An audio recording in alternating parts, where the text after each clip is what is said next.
Man saved an orphaned bear cub, but a few years later, something shocking happened. A man rescued a lonely, orphaned bear cub, bringing it home to feed and care for it. But 3 years later, something unexpected happened.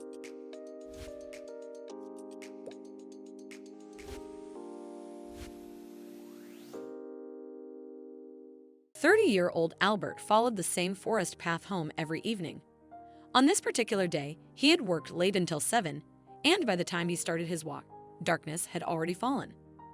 Suddenly, Albert heard an unusual noise coming from the bushes along the road.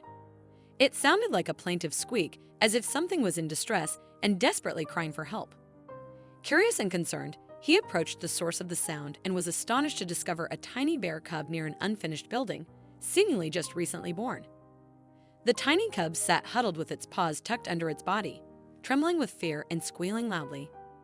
Albert hesitated, wary that a protective mother bear might be nearby. However, after waiting several minutes, it became clear that no bear was coming. He realized the cub had likely been orphaned, its mother possibly lost to hunters or disease. Albert had a kind heart and knew he could not leave the tiny bear cub to fate. He carefully picked up the cub and carried it home. The little furry creature immediately felt safe, stopped shivering, and quieted down in the cozy, warm jacket. When Albert brought the bear cub home, he immediately poured some warm milk into a bowl and stirred in a little sugar. He placed the bowl on the floor, and the bear cub immediately crawled toward it on all fours and began to greedily lap the milk as it was very hungry. It seemed the cub had been without its mother for a long time, driven by desperation to leave the forest and head toward the city.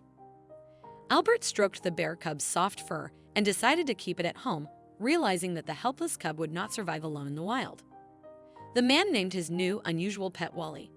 The bear cub quickly adapted to his new home and kind owner. Albert had a dog named Stella, a sweet mongrel with kind eyes. At first, Stella was afraid of Wally. When Albert first brought him into the house, she growled menacingly at the furry animal. But after a few days, the dog realized that Wally was just a tiny, defenseless cub in desperate need of maternal love and care. It only took a couple of weeks for the two pets to start happily running after each other in the yard near the house. Stella would run away, and Wally cheerfully hobbled after her on his small, amusing paws. Sometimes they would collide in a run, and the bear cub would fall to the ground, then quickly get up and continue running as if nothing had happened. Every few hours, Albert fed Wally milk from a bottle with a nipple. The cub eagerly drank every drop and even sucked on the empty bottle, trying to extract more. Wally grew quickly, becoming bigger and stronger each day. Before long, milk was no longer enough, and Albert began feeding him canned meat meant for adult dogs, a meal Wally devoured with enthusiasm. As the weeks passed, the tiny cub transformed into a large, powerful young bear. By the time Wally was 3 months old, he had grown to the size of a large dog. The small house could no longer accommodate his energy. Toys were strewn everywhere, and furniture often toppled over as he and Albert's other pet played and ran around. Albert soon realized he would have to release Wally back into the forest where he had found him. It was a heart-wrenching decision, as Albert had grown deeply attached to the bear, treating him almost like a member of the family. However, he knew that Wally was meant to live in the wild, free to roam, rather than confined to a house. After another couple of weeks, Albert loaded the much-grown Wally into his car and drove him back into the forest, into the dense thickets, closer to the place where he once found the cub. On the way in the car, the bear cub was very anxious, crawling all over the seat and whining plaintively. The pet probably sensed that his owner was taking him somewhere far away. Finally, they arrived at a place where dense bushes grew along the edge of the forest. Albert pulled the heavy Wally out of the car and set him on the grass in a small clearing. Tears welled up in the man's eyes as he hugged his clumsy friend for the last time. Wally also seemed to understand everything and whined pitifully, not wanting to let go of the man from his embrace.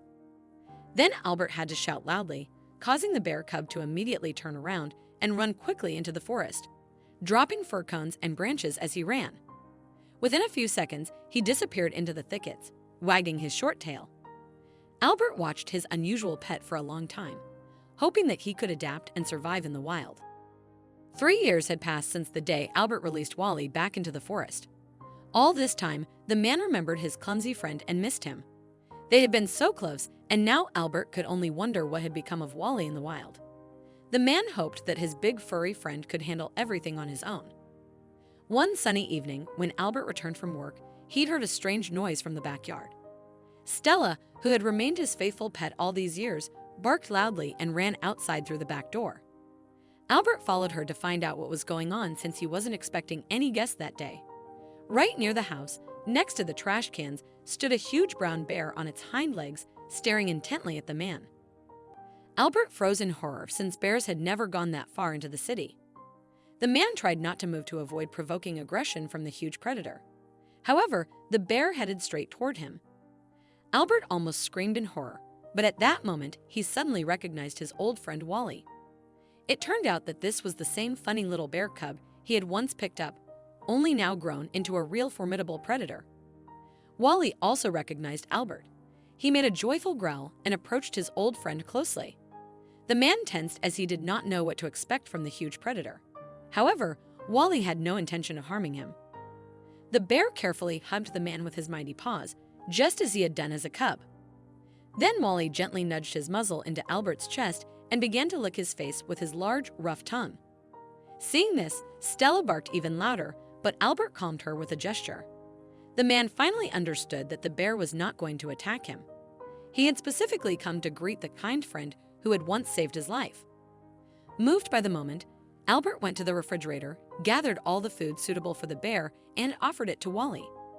The bear eagerly devoured the meal, smacking and licking his lips in delight. After finishing every last crumb, Wally looked at Albert with a gaze full of gratitude.